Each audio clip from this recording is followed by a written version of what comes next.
ಸದನದ ಮುಂದೆ ಮಂಡಿಸಿದ್ದೇನೆ. ಒಟ್ಟು ಗಾತ್ರ ಖರ್ಚಾಗ್ತಕ್ಕಂಥದ್ದು 4,09,549 ಕೋಟಿ.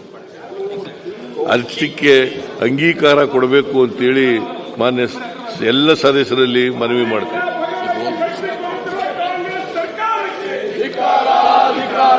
ಮಾನ್ಯ ಸಭಾಧ್ಯಕ್ಷರೇ, ದಿನಾಂಕ 31/3/2026 ಕೊನೆಗೊಳ್ಳುವ ಆರ್ಥಿಕ ವರ್ಷದಲ್ಲಿ ಬರುವ ಅಭಿಯಾಚನೆಗಳ ಕ್ರಮಾಂಕ 1ರಿಂದ 15 ಹಾಗೂ 17ರಿಂದ 28 ಇವುಗಳಿಗೆ ಸಂಬಂಧಿಸಿದಂತೆ ಕಂದಾಯವಾಗುವ ವೆಚ್ಚಗಳನ್ನು ಭರಿಸಲು ಸರ್ಕಾರಕ್ಕೆ ರಾಜಸ್ವ ಖಾತೆಯಲ್ಲಿ ಹಾಗೂ ಬಂಡವಾಳ ಖಾತೆಯಲ್ಲಿ ಬೇಡಿಕೆಗಳ ಪಟ್ಟಿಯಲ್ಲಿ ನಮೂದಿಸಿದ ಮೊಬಲಿಗೆಗೆ ಮೀರದ ಮೊತ್ತವನ್ನು ಈ ಸಭೆಯು ಮಂಜೂರು ಮಾಡಬೇಕಾಗಿ ಬೇಡಬೇಕೆಂದು ಕೋರುತ್ತೇನೆ.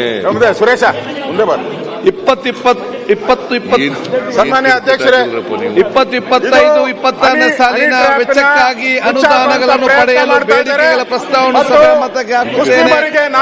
ಪ್ರಸ್ತಾವ ಹೀಗಿದೆ: ದಿನಾಂಕ 30/3/2026ರಂದು ಕೊನೆಗೊಳ್ಳುವ ಆರ್ಥಿಕ ವರ್ಷದಲ್ಲಿ ಬರುವ ಅಭಿಯಾಚನೆಗಳ ಕ್ರಮಾಂಕ 1ರಿಂದ 15 ಹಾಗೂ 17ರಿಂದ 28 ಇವುಗಳಿಗೆ ಸಂಬಂಧಿಸಿದಂತೆ ಸಂಗ್ರಹವಾಗುವ ವೆಚ್ಚಗಳನ್ನು ಭರಿಸಲು ಸರ್ಕಾರಕ್ಕೆ ರಾಜಸ್ವ ಖಾತೆಯಲ್ಲಿ ಹಾಗೂ ಬಂಡವಾಳ ಖಾತೆಯಲ್ಲಿ ಬೇಡಿಕೆಗಳ ಪಟ್ಟಿಯಲ್ಲಿ ನಮೂದಿಸಿದ ಮೊಬಲಿಗೆ ಮೀರಿದ ಮೊತ್ತವನ್ನು ಈ ಸಭೆಯು ಮಂಜೂರು ಮಾಡಿಸದೆ ಪ್ರಸ್ತಾವದ ಪರವಾಗಿರು ಹೌದು ಎಂದು ಸೂಚಿಸಬೇಕು. ಪ್ರಸ್ತಾವದ ವಿರೋಧವಾಗಿರುವವರು ಇಲ್ಲ ಎಂದು ಸೂಚಿಸಬೇಕು. ಪ್ರಸ್ತಾವ ಹೌದು ನನ್ನ ಪರವಾಗಿದೆ ಎಂದು ಭಾವಿಸುತ್ತೇನೆ. ಪ್ರಸ್ತಾವ ಹೌದು ನನ್ನ ಪರವಾಗಿದೆ. ಪ್ರಸ್ತಾವ ಹೌದು ನನ್ನ ಪರವಾಗಿದೆ. ಪ್ರಸ್ತಾವ ಅಂಗೀಕೃತವಾಗಿದೆ.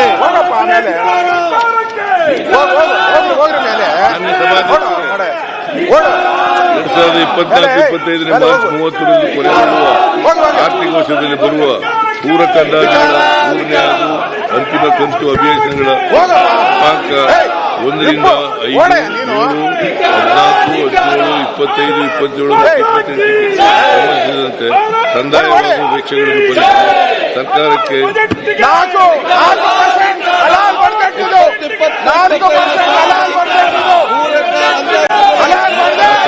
ರಾಜಸ್ವ ಖಾತೆಯಲ್ಲಿ ಹಾಗೂ ಬಂಡವಾಳ ಖಾತೆಯಲ್ಲಿ ಬೇಡಿಕೆಗಳ ಪಟ್ಟಿಯಲ್ಲಿ ನಮೂದಿಸಿದ ಮೀರದ ಮೊತ್ತವನ್ನು ಈ ಸಭೆ ಮಂಜೂರು ಮಾಡಬೇಕೆಂದು ಕೋರುತ್ತೇನೆ.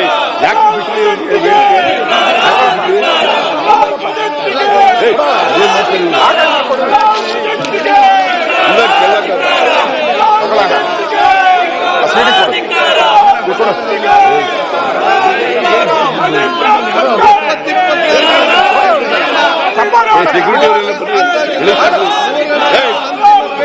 ಯಾವ ಸೆಕ್ಯೂರಿಟಿ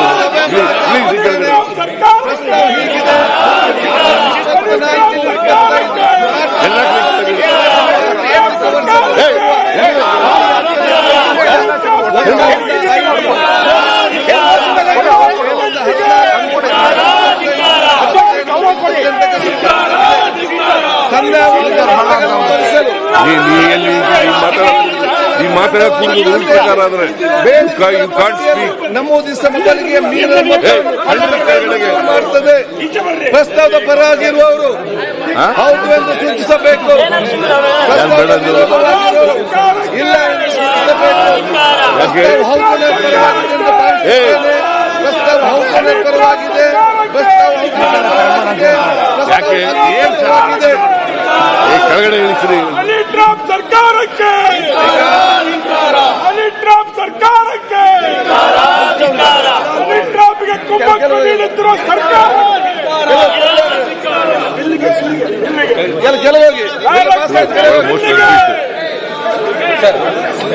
ಇಲ್ಲ ಆಯ್ತಪ್ಪ.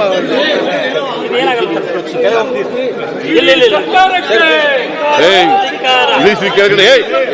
ಕೆಳಗಡೆ ಈಗ ತಿಳಿಸ್ಕೋಬೇಕಾ?